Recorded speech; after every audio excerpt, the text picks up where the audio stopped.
Olá, você está assistindo o programa Café com Direito e eu só tenho que parabenizar por essa sua escolha.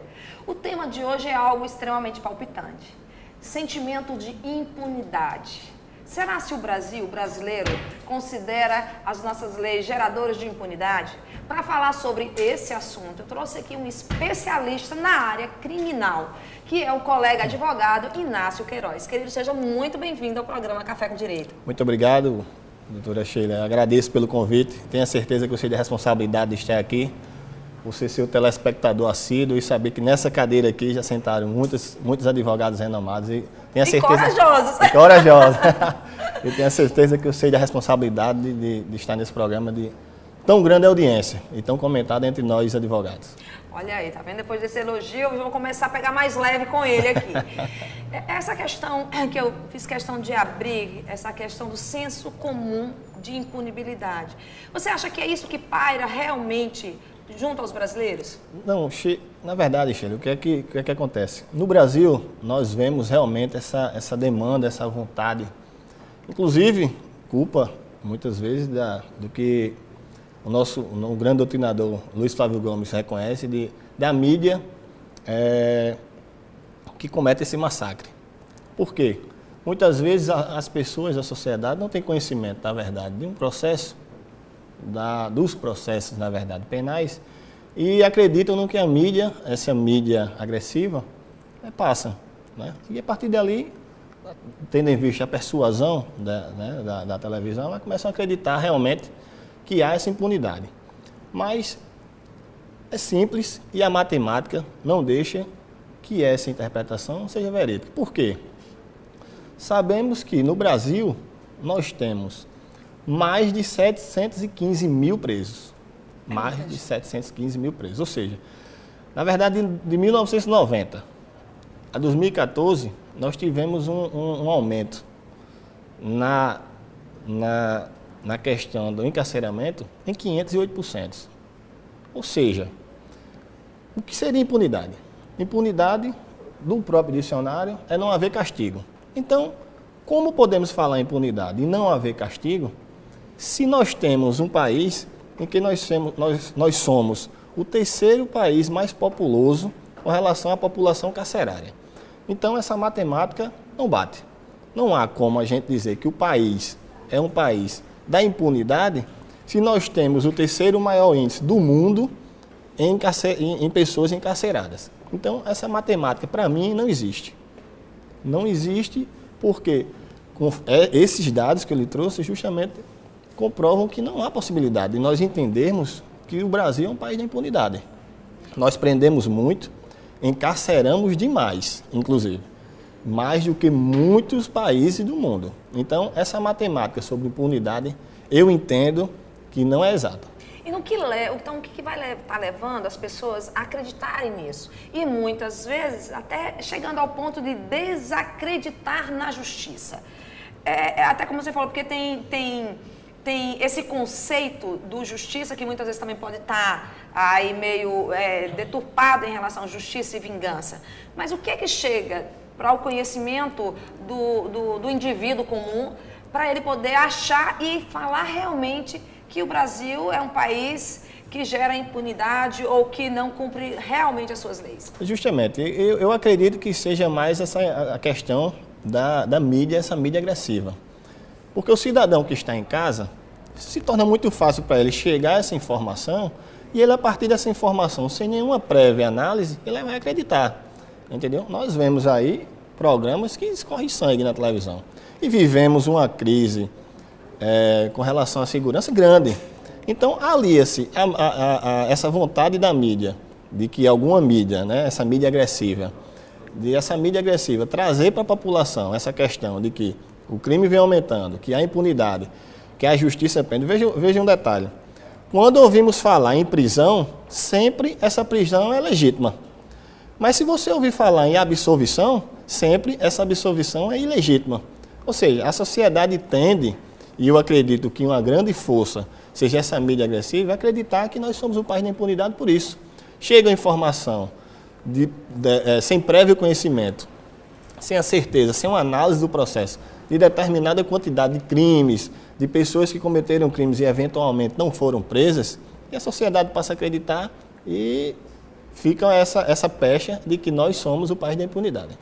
Para alguém que trabalha, que é um operador do direito, conhecedor da nossa legislação que envolve todo o Código Penal, o processo penal, você consideraria que nós temos leis e uma legislação satisfatória realmente para coibir essa impunidade? Sheila, veja bem, o nosso Código Penal não tem como a gente... Eu acredito piamente que o nosso código é rígido.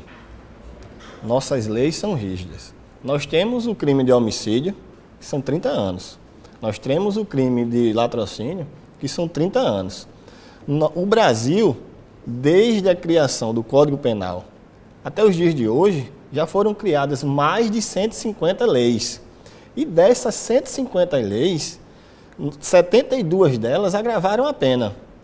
Ou seja, nós temos... Isso é um resultado de que essa rigidez na lei não resolve.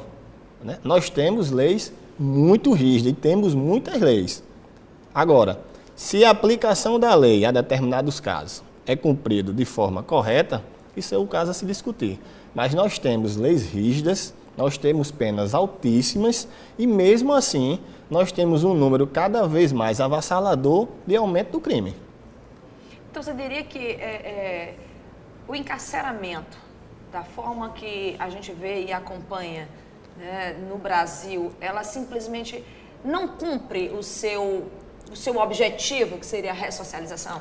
Com certeza, Sheila. Nós que trabalhamos, que atuamos ali diariamente, né, que reconhecemos in loco esse problema, vemos que o cárcere não tem condições, principalmente o sistema penitenciário brasileiro. Nós não temos condição alguma de uma ressocialização daquele preso. Eu não gosto dessa palavra nem ressocialização, que é muito utilizada, porque ressocializar é trazer o réu à vida passada dele, né? É você trazer a vida social que ele tinha. Então, a questão é socializar, né? Mas, então, voltando, o cárcere, como dito, nós não temos a mínima condição de entender que com o encarceramento, com a segregação, estaríamos resolvendo o problema da criminalidade no Brasil. Prova disso se o cárcere resolvesse essa questão, nós também não seríamos o quarto país com maior índice de reincidência do mundo.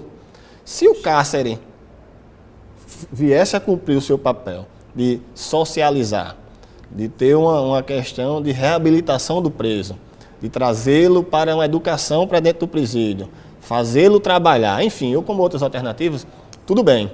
Mas o nosso sistema hoje prisional é prender por prender. Nós temos que prender para mostrar à sociedade que, a partir dali, nós estamos consertando o problema da criminalidade no Brasil. Olha, por isso que é bom conhecer e conversar com quem realmente lida com esse direito, que está ali, né, vamos dizer, no dia a dia dos tribunais, para a gente poder entender. Porque, infelizmente, o que chega ao cidadão comum não é exatamente o resultado de um processo legítimo. Né? Muitas vezes, aquele ditado popular, a polícia prende e o juiz e os advogados soltam. Né? Mas a gente vai adentrar mais um pouquinho sobre esse assunto no próximo bloco, então não saia daí, permaneça assistindo o programa Café com Direito e adquirindo mais conhecimento jurídico.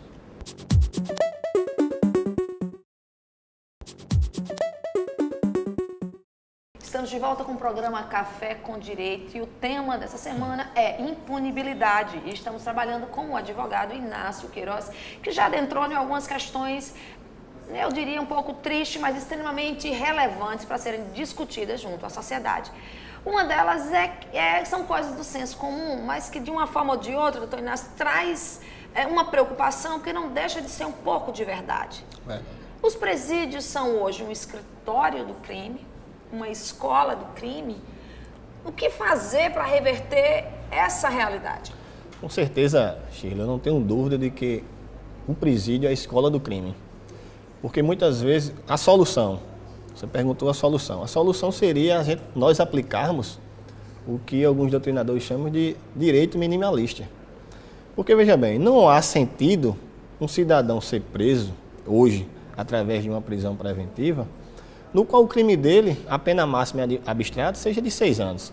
Por quê? O próprio princípio da homogeneidade não permite. Se a condenação dele, uma eventual condenação lá na frente, não irá determinar que ele fique segregado, por que uma prisão preventiva? Então, o que é que acontece? Muitas vezes uma pessoa, um crime de baixo potencial, ele é determinada a prisão preventiva dele, ele vai para o presídio e a partir dali nós sabemos que nossos presídios existem facções lá dentro. Isso é fato, né? Você chega, o próprio, a direção do presídio, todo mundo sabe. Um preso hoje chega no presídio, ele tem que escolher a facção que ele vai ficar. Meu Deus. É uma situação complicada. Então, muitas vezes você não tem a tendência ao crime, mas o crime, quando você está lá dentro, faz você viver ele, sob pena de sofrer influências fora. Ou seja, o que deve ser feito, eu entendo, uma solução para diminuir seria a aplicação do direito minimalista. Crimes de baixo potencial, é possível de determinar a prisão. Outra solução, no caso de não focar apenas no cárcere, seria o que se aplica muito, nós vemos aplicando muito em países, como agora trazendo para o direito comparado, Dinamarca e Suécia, a questão da crime de colarinho branco. Um exemplo que está muito em pauta hoje, claro, né? Os crimes políticos. Nos países como Dinamarca e Suécia, existe a pena de empobrecimento. Ou seja, o cidadão que roubou bilhões, ele vai ter que cumprir esses bilhões com seus próprios bens, com seu único bem e os futuros bens que venham a tê-lo. Ou seja, a segregação em alguns casos seria importante? Não. Nesse caso, principalmente do colarinho, eu entendo em tese que não, né? Porque eu acho que para a sociedade o principal é trazermos de volta o que nos foi retirado, né? Nós fomos roubados, nós fomos saqueados em alguns milhões. Então, para essa diminuição, eu entendo que deveria haver mais uma visão minimalista. Não pensar em sempre estar jogando o cidadão na cadeia ou qualquer crime determinar essa segregação. Porque, repito, continuando assim, nós teremos sempre, dentro do presídio, jovens se formando para o crime. Prova disso, é como eu disse há pouco tempo, o índice de criminalidade no país vem crescendo de uma forma avassaladora. O cárcere resolve? A prova é que não. Se resolvesse, nós não teríamos esse índice. Uma estatística interessante quanto a isso é o estado de São Paulo. O estado de São Paulo, com relação a esse cárcere, de tanto se prender, tanto se fabricou. O estado de São Paulo, apenas em crime de roubos, 70% das pessoas, dos cidadãos que foram presos por roubo, voltaram a cometer o crime. Ou seja, definitivamente, o cárcere não resolve o problema. Poxa, e aí a gente fica, como resolver? Essa ligação, por exemplo, que a gente fala que hoje em dia, né, se reclama muito que a violência tem crescido nas zonas urbanas. Tá?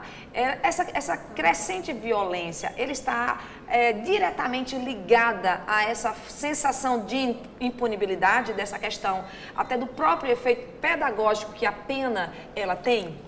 Eu acredito que sim, com certeza, Sheila, eu acredito que tem uma ligação muito forte e firme nesse sentido. E um fator também importante que vai caracterizar esse problema seria a questão dessa, realmente, com relação às classes sociais, a falta de educação, né? Nós vemos que aquela pessoa que mora em periferia, que não teve um grande acesso à educação, contribuindo com o nosso próprio país, que não contribui, né, de forma devida com esse aceleramento de educação nas zonas mais periféricas, isso também aumenta muito a criminalidade. Porque o jovem ali que não teve estudo, que não teve uma condições dignas e mínima de sobreviver. Estrutura familiar. Estrutura familiar, principalmente. Os pais já vieram de uma situação muito parecida, né? Justamente. É simples. Se eu não tenho condições, né, não tenho uma estrutura familiar para isso, e ao meu lado mora João, um grande traficante, que ganha muito dinheiro, ele vai querer sempre estar por perto desse traficante para ganhar esse dinheiro fácil. Se eu não consigo com educação, se eu não tenho educação, se eu não tenho uma base familiar, se eu não tenho alguém que me incentive a isso, e nós hoje vivemos no país da soberba. né? Nós sempre queremos, o pessoal sempre querendo mais. Então, é para ele, será mais fácil entrar para o crime, né? Hoje, claro, isso não é uma definição exata, porque vemos hoje grande índice de pessoas de classe média e classe média alta cometendo crime também. Mas em termos estatísticos, sabemos que o pobre, as pessoas consideradas mais pobres, são os que mais são encarcerados. Pois é, e aí, como você fez uma observação, oferecer uma resposta para a sociedade ou dar uma possibilidade de resolver essa questão da violência é algo a longo prazo. Verdade.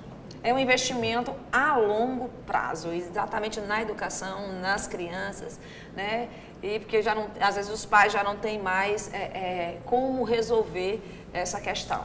Agora, voltando para a nossa questão da nossa legislação, em relação agora à aplicação.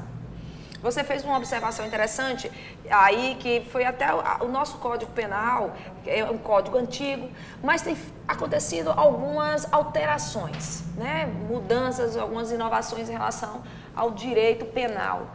Para onde está indo? Está indo para essa questão da penas alternativas?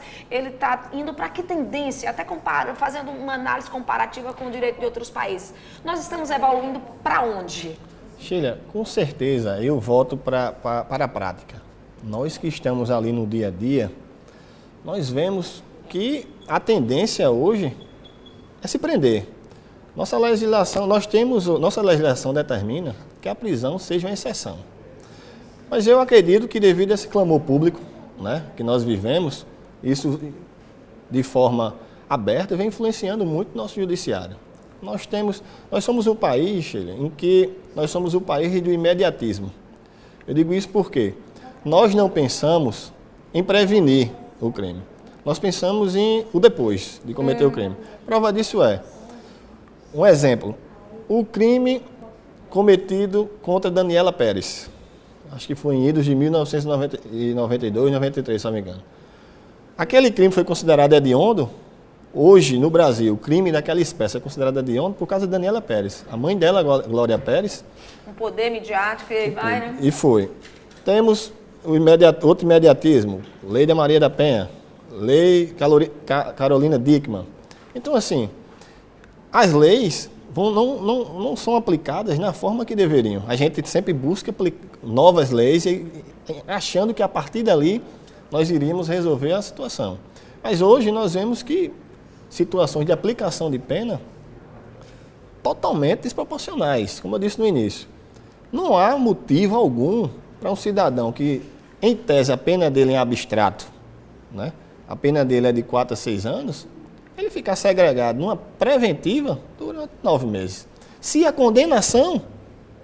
uma eventual condenação vai deixá-lo solto. Então, eu acho que esse número exorbitante, que causa medo de cárcere e aumento do crime, tem influência nessa situação também.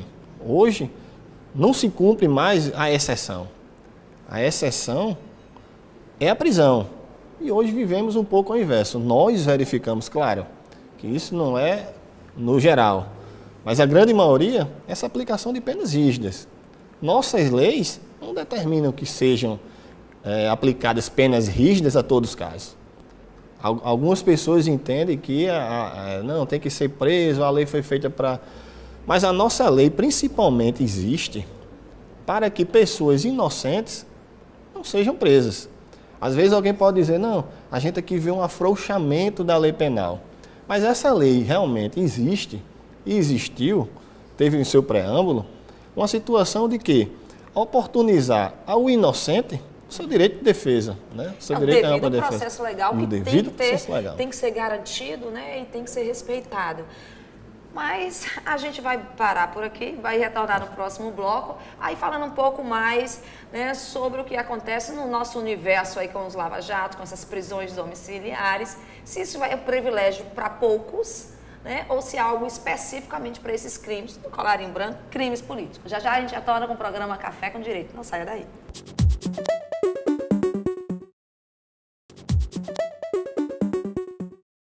programa Café com Direito está de volta aqui já no último bloco para a gente encerrar falando um pouquinho do que a gente está acompanhando na mídia em relação a aos crimes referente a questões políticas, ao dinheiro público, lavagem de dinheiro. A Polícia Federal adora colocar nome em cada operação e cada dia a gente fica surpresas com esses nomes das operações. Mas a que a gente conhece, todo mundo sabe, é Lava Jato, tivemos o Mensalão. Muitos deles já estão respondendo a crimes, outros já estão até pagando, cumprindo a sua pena. Aí eu pergunto ao nosso entrevistado, doutor Inácio, esse cumprimento de pena, que muitas vezes que a gente tem acompanhado são penas em residências, né? São as prisões domiciliares. Isso também não gera essa sensação de impunidade para o brasileiro que está acompanhando todo esse desenrolado Lava Jato?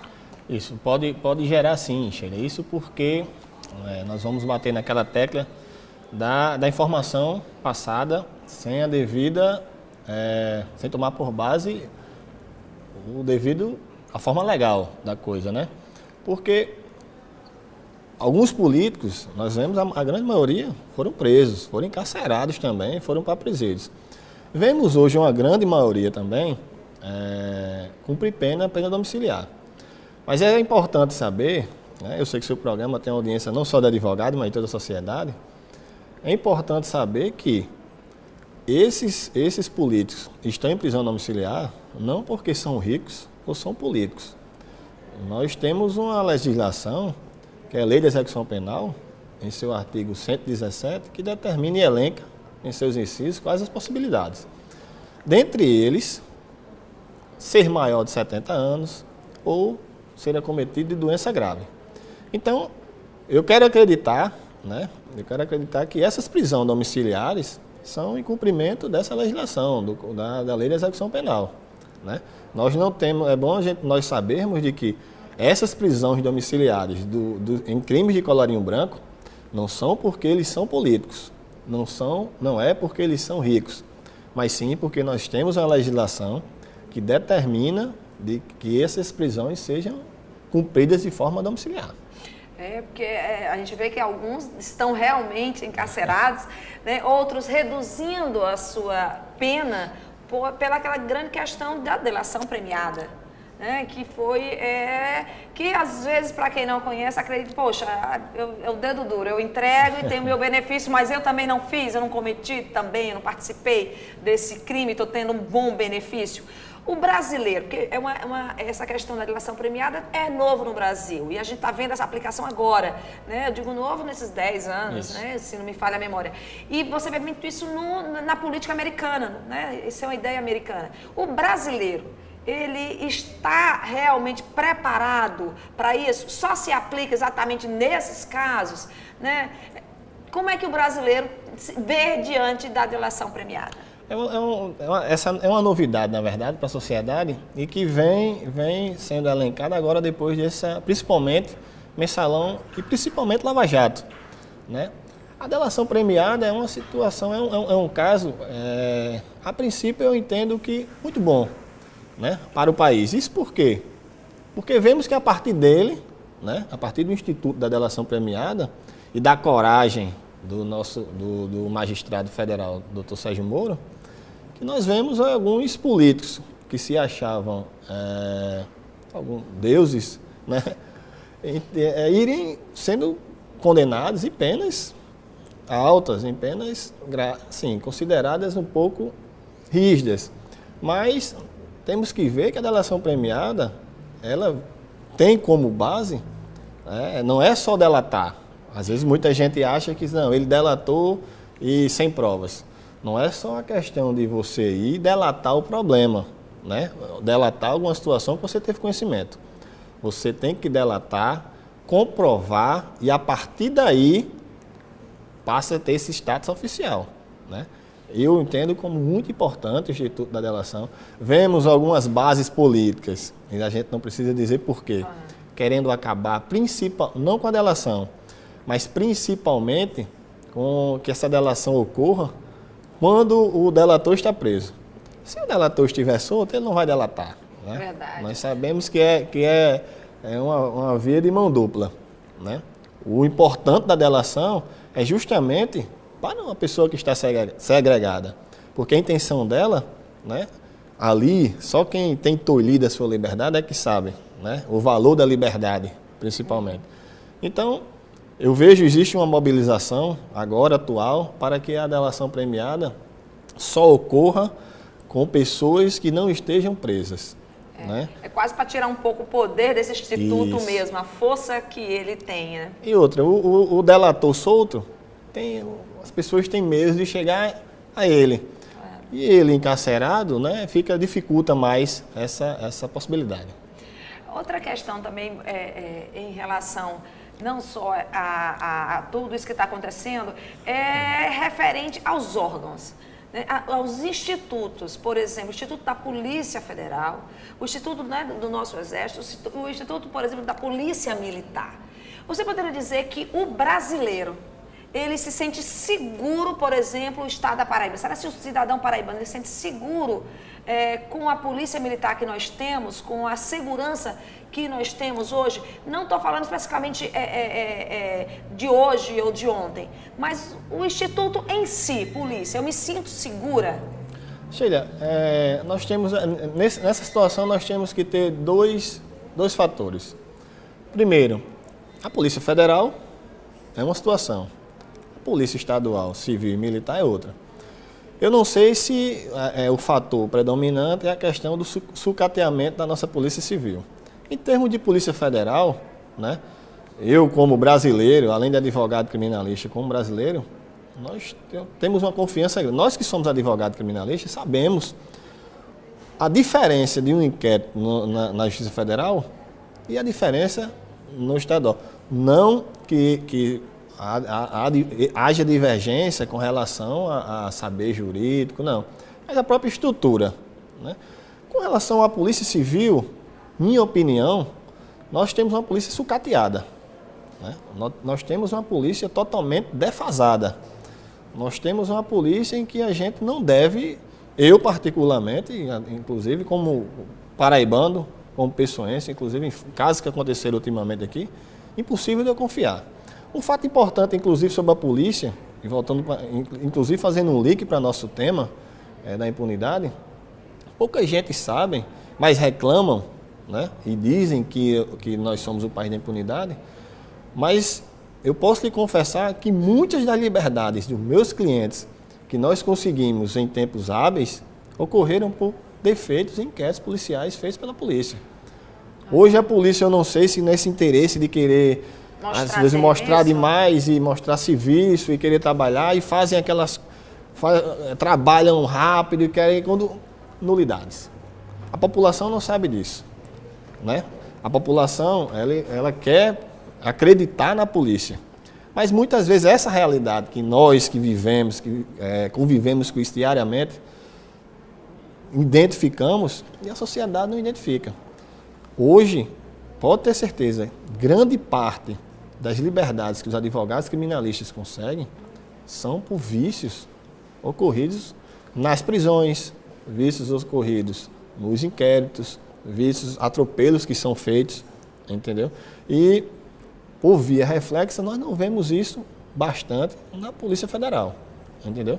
Eu acho que há esse problema a ser resolvido no nosso estado, no Brasil, enfim. A gente vê o Rio de Janeiro em plena Olimpíada, né? Isso. A insegurança também, justamente pelo sucateamento do próprio policial, realmente. É notório, né? A prova do sucateamento, a gente vai trazer um tema até, a custódia, né? A custódia, o Tribunal de Justiça aqui da Paraíba, né? Um provimento, só vendo o provimento número 1, trouxe para Paraíba a audiência de custódia. Mas o que aconteceu? A própria custódia teve que ter uma modificação por causa da polícia. Se houveram operações no final de semana de se prender 40 pessoas, 40 presos, e a polícia não tinha condições de levar esses presos para a audiência de custódia. Não tinha viatura, não tem polícia, diziam que se a viatura for para a custódia, deixa a sociedade em aberto, enfim. É um instituto realmente problema gravíssimo, né? A gente tem que ter um olhar mais especial. Especial, justamente. Um olhar mais especial, uma vontade de isso querer... falando de forma imediata, né? Na nossa realidade. Então, Inácio, eu só tenho que agradecer, né, essa participação, esse bate-papo aqui sobre esse tema, que realmente é algo que mexe no dia a dia do cidadão. Até eu brinco muito que eu não sou... eu sou pessoense de coração, eu sou apaixonada por essa cidade, me sinto segura nessa cidade, sinceramente. Dizem que eu sou meio desligada e sou otimista demais, nunca me aconteceu nada que eu considere grave, nem a mim, nem a alguém próximo. Então eu considero essa cidade segura, entre aspas, né, para algumas pessoas. Mas é aquela história, né? Temos que ter cuidado e cada vez mais a gente conhecer e fazer a nossa parte em relação à própria segurança. É verdade. Então, muito obrigada. E aí é um pouco disso, né? Dessa sua participação, essa sua colaboração com os nossos telespectadores, explicando um pouco mais da questão técnica do que vem a inibir a impunibilidade. Muito obrigada. Eu que agradeço, Sheila, e sempre que for convidado estarei presente sempre para ajudar. Então, aguardamos você na próxima semana com mais conhecimento jurídico para você investir na tua cidadania. Até a próxima semana.